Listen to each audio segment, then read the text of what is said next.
Hello दोस्तों, हमें support करने का आप सब लोगों का बहुत ज्यादा शुक्रिया। आप लोगों का प्यार और सपोर्ट ही हमें न्यू वीडियोस बनाने के लिए मोटिवेट करता है। हमारे चैनल पर जितने भी न्यू लोग आते हैं, मेरी उन सबसे रिक्वेस्ट है काइंडली हमारे चैनल को लाइक एंड सब्सक्राइब जरूर कर लीजिए, ताकि इस चैनल पर जितने भी नए ड्रामास की वीडियो आए वो आप लोगों को जरूर मिल सके। एपिसोड के स्टार्ट में जांग आन के साथ जबरदस्ती करता है और उसे कहता है कि तुम्हें मैरिज सर्टिफिकेट पर अपना साइन करना ही होगा। इस पर आने से बताती है कि मैं जानती हूँ तुम ये सब कुछ उस गोल्ड माइन के लिए कर रहे हो। मैंने उस गोल्ड माइन का मैप कहीं छुपा दिया था और ये बात सिर्फ मैं ही जानती हूँ कि वो कहाँ पर है। अब तुम मेरे डैड के केस को फुली इन्वेस्टिगेट करोगे और उनका नाम क्लियर करोगे। अगर तुमने ऐसा ना किया तो तुम्हें वो मैप कभी नहीं मिल पाएगा।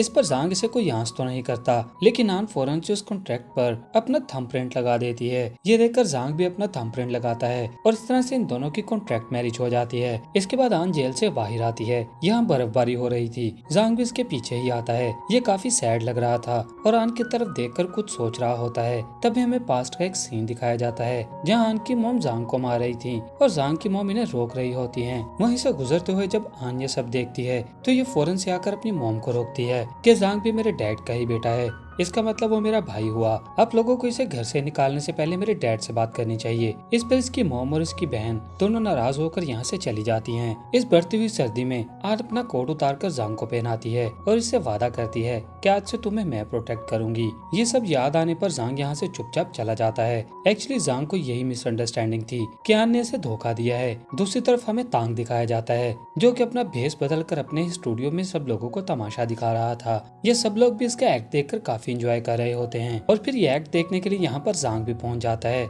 ये इस हॉल में सबसे आगे वाली सीट पर बैठता है। जांग बैठा ये एक्ट देख रहा था तो ये अपने सोल्जर से कहता है जाकर यहाँ के ऑनर से कह दो अगर वो सामने नहीं आया तो उसके लिए अच्छा नहीं होगा। इसके बाद ऑडियंस में से एक ड्रंक आदमी स्टेज पर आता है और आते ही तांग के साथ बदतमीजी करने लग जाता है। जांग को ये देखकर अच्छा नहीं लगता, इसलिए यहाँ के ट्रेडिशन के मुताबिक एक डॉट उठाता है और वहाँ पर लगे हुए बॉल को मारता है। इस बॉल में से बहुत सारा पैसा निकलता है। फिर जांग स्टेज पर आता है और उस आदमी को स्टेज से नीचे उतार देता है। तांग ये देखते ही जांग के आगे झुककर इसका थैंक्स करता है, लेकिन जांग को ये सब पसंद नहीं आ रहा था, इसलिए ये कहता है कि इस जगह को बंद कर दिया जाएगा। इतना कहकर ये यहाँ से चला जाता है और तांग को ये सुनकर काफी शौक लग रहा था। सीन में हमें दिखाया जाता है तांग अपना मेकअप रिमूव कर रहा होता है और वहीं इसके पास वो आदमी बैठा हुआ था जो स्टेज पर आकर इसे तंग कर रहा था। तांग को इसकी इस हरकत पर बहुत गुस्सा था, इसलिए ये इसे भी मार देता है। दूसरी तरफ जांग घर वापस आता है तो ये देखता है कि आन सोफा पर ही लेटी हुई थी। ये देखकर जांग को अच्छा नहीं लगता। ये अपने सोल्जर से कहता है कि मुलिन का प्रिजन चेंज कर दो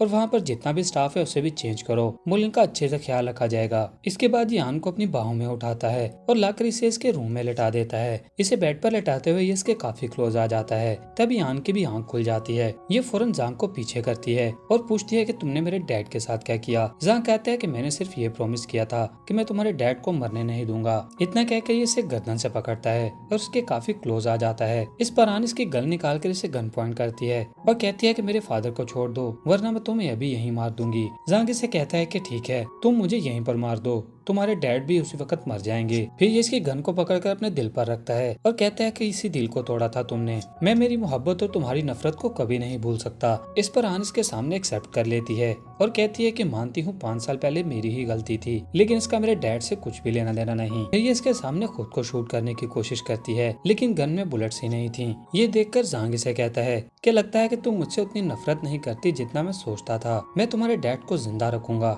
उन्हें ये सब देखना पड़ेगा कि मैं उनकी बेटी को कैसे ह्यूमिलेट करता हूँ। नेक्स्ट डे जांग कमांडर जाओ के पास आता है। कमांडर जाओ ने इसे कुछ साल पहले ही अडॉप्ट किया था। ये आते ही इनसे पूछता है कि प्रिजन से मुलिन को आपने निकलवाया, तो ये इसे बताते हैं कि नानजिंग गवर्नमेंट के आदमी आए थे, वही मुलिन को अपने साथ लेकर गए हैं। तुम तो जानते ही हो मुलिन ने बहुत सी सिटीज में अपने क्राइम किए हैं। फिर ये जांग को कहते हैं कि तुम इस केस से पीछे हट जाओ, तो जांग इन्हें बताता है कि मेरा मुलिन के साथ कुछ पुराना हिसाब किताब है और फिर ये मेरा फैमिली मैटर भी है। इस पर जाओ से अपनी रिंग दिखाते हैं और बताते हैं कि ऐसी सिर्फ 3 रिंग्स बनाई गई थी जिन्हें जंग के बाद अपने स्टेट के साथ लॉयल रहने वाले लोगों को दिया गया था और उन 3 लोगों में से एक मैं भी हूँ। तुम मेरे अडॉप्टिव सन हो। फ्यूचर में जब टाइम आएगा तो ये रिंग और इसकी पावर भी तुम्हें मिल जाएगी। ये बात सुनकर जांग मुस्कुराता है तो इसके डैड इसे कहते हैं तुम ये बात कभी मत भूलना कि तुम्हारी मॉम की कैसे मौत हुई थी। तुम्हें किसी भी हाल में इस पोजीशन को बरकरार रखना है। नेक्स्ट सीन में दिखाया जाता है कि मुलिन को एक चर्च के अंदर बांध कर रखा गया था और उसे यहाँ पर जाओ ही टॉर्चर कर रहा था। एक्चुअली जाओ ने जांग से झूठ बोला था कि उसे नानजिंग जिनकी गवर्नमेंट के लोग लेकर गए हैं। एक्चुअली जाओ भी उस गोल्ड माइन के ही पीछे था, इसलिए इसने मुलिन को प्रिजन से निकलवाया। इनके टॉर्चर करने के बावजूद भी मुलिन अपना मुंह नहीं खोलता, तो ये इसे धमकी देते हैं कि तुम भूलो मत कि तुम्हारी एक ब्यूटीफुल सी डॉटर भी है और वो इस वक्त मेरे ही मेंशन में है। तुम्हें ही डिसाइड करना है कि तुम्हें गोल्ड माइन प्यारी है या अपनी बेटी प्यारी है। इतना कह के ये दोबारा से अपनी रिंग को वेयर करते हैं, तो मुलिन इनकी रिंग को बहुत गौर से देखता है। यहाँ आन अपने घर पर अपनी कुछ चीजों को टटोल रही थी। इसे यहाँ पर एक बुक मिलती है। जब ये इस बुक को ओपन करती है तो इसे सिटी बैंक का एक डिपॉजिट चेक मिलता है। इसे देखकर आन सोचने लग जाती है कि शायद इस डिपॉजिट बॉक्स में उस गोल्ड माइन का मैप होगा। यहाँ तांग भी अपना प्लान बना चुका था। ये अपने असिस्टेंट से कहता है कि जाओ को मारने का ऑर्डर दे दो। इसके बाद हमें रात का सीन दिखाया जाता है। बादल काफी काले हो चुके थे और तूफान भी काफी तेज हो गया था। जांग अपनी मोम की ग्रेव पर आता है और यहाँ आकर इसे पुरानी बातें याद आने लग जाती हैं, जिन्हें सोच कर जांग काफी इमोशनल हो रहा था और इसे पुरानी यादें काफी हर्ट कर रही थी। और इसी सीन के साथ इस एपिसोड का एंड हो जाता है।